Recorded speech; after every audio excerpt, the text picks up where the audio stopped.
as an outsider on events like that, you wonder, how do people even begin to clean up? How do you begin to rebuild your life after something like this? And as we've seen time and time again, it's people just taking a broom and taking a shovel and just starting somewhere and just trying to do the best they can and helping one another. And that's what we're starting to see already. But there is still so much need here. If you're interested in helping, you go to cnn.com/impact for a list of organizations that are working on the ground here in Japan that could certainly use your help if you're so inclined. I want to go back to Soledad, who's with Gary Tuckman, who was in a town where they believe as many as 9,000 people, I think, may be missing. Soledad? Yeah, it's a terrible statistic.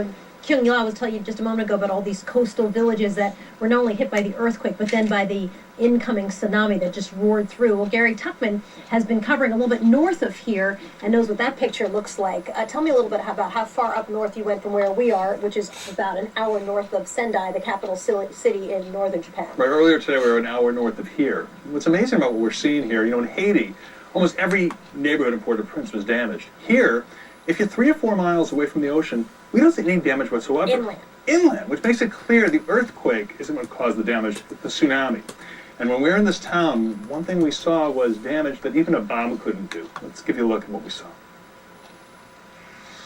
This is Minamisan-riku, Japan, about 3 miles from the Pacific Ocean.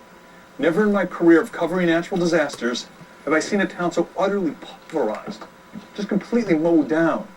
But this is not from the earthquake. This is from the tsunami. And we know that because this is where the water stopped on its way from the ocean. If you go just a half a mile away from here, a half a mile to the west, there is absolutely no damage whatsoever in the nearby neighborhoods. But here, there's nothing left. We see cars, we see trucks, we see motorhomes, trees, personal belongings of people all over the place, and they come from all over this town of 20,000 people. Now, there are still thousands of people unaccounted for. That doesn't mean they're all dead, doesn't mean they're all hurt. It's hard to keep track of people. But the fact is, there are still many bodies under this rubble. Throughout the day today and yesterday, ambulances were coming in and out. They heard people screaming. They took them out. Right now, we hear no more voices. We're being told by emergency rescue officials they don't believe there's anyone still alive in the rubble.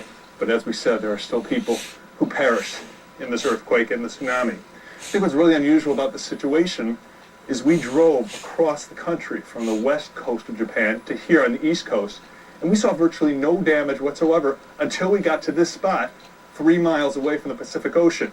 We're still feeling aftershocks here that causes a lot of anxiety in Japan, as it did in Haiti last year after the January 12th earthquake there. The aftershock continued for a long time. Many people to this day refuse to go in their homes in Haiti, scared that those homes will collapse from the aftershocks. And that's the situation here in Japan. A lot of anxiety after this 8.9 earthquake and the tsunami, which has killed so many people. This is Gary Tuckman in the earthquake zone in Japan. And we are back live with Gary Tuckman. So, Gary, how many people do they think estimating, obviously at this point, are missing in that town? The estimate is that about 9,500 people are missing. But I just have to... That's half the town. That's half the town. But I just have to emphasize at this point, and we've seen this in other disasters we've covered, that doesn't mean they're all dead or all hurt. They could be with family members in other parts of the country. It's very hard to keep track of where people are.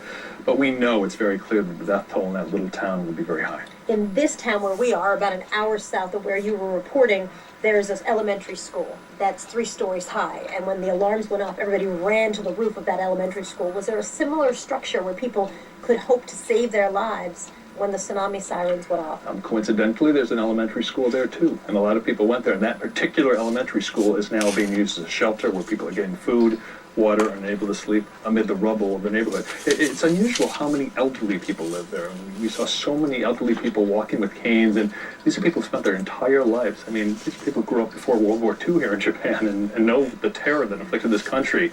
Yet here they are in this neighborhood their whole lives, and now it's completely gone, and they're living in a school in the neighborhood. So is search and rescue in there actively working today to try to pull out bodies? They're actively working, but they say they do believe they've pulled out all the survivors. So there's not a frantic search going on anymore, so whoever's left, unfortunately, has perished.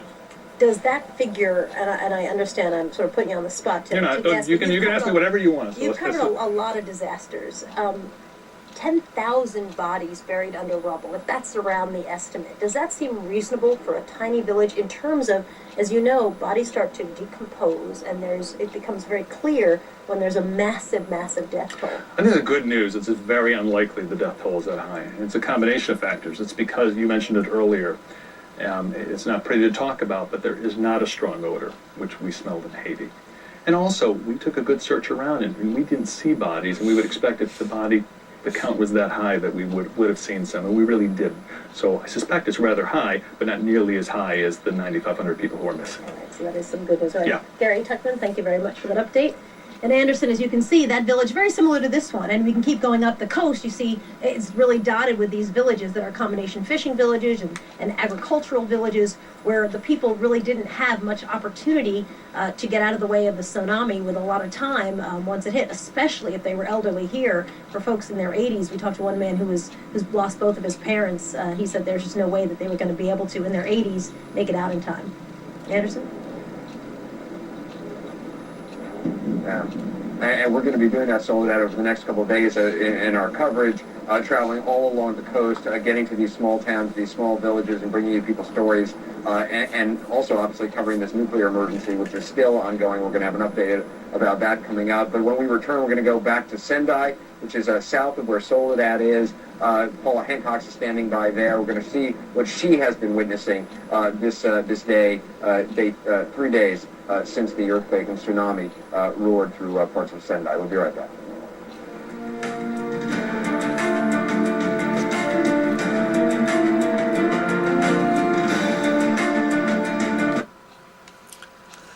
A song by Paul Beckman, Palu and a song created March 14th, 2011, using the guitar chords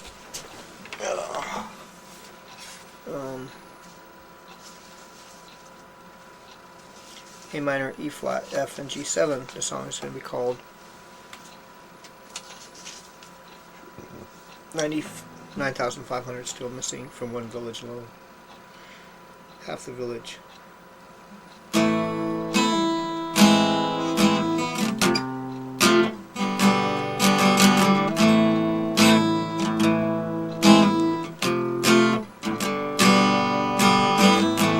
$95,000 rather than that, I mean 9,500 people still missing from a village. Well, what could have happened? How could that be? Where are they? Where could they be? Well, 9,500 people from one village.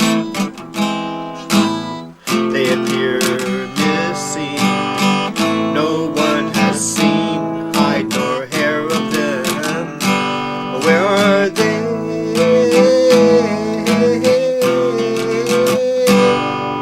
Could they have been pulled back by the riptide of the tsunami out to sea?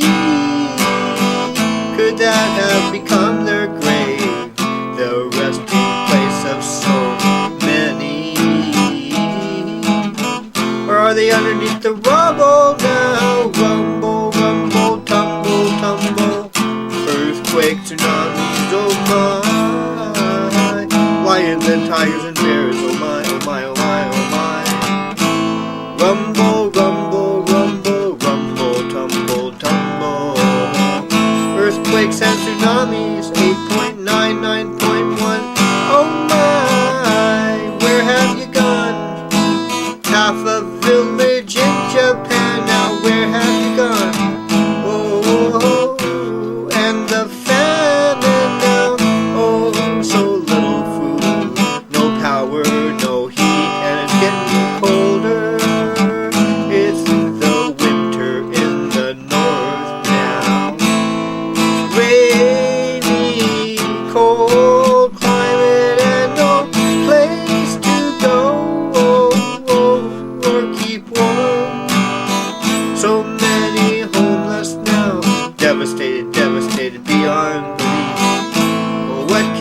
do? What can they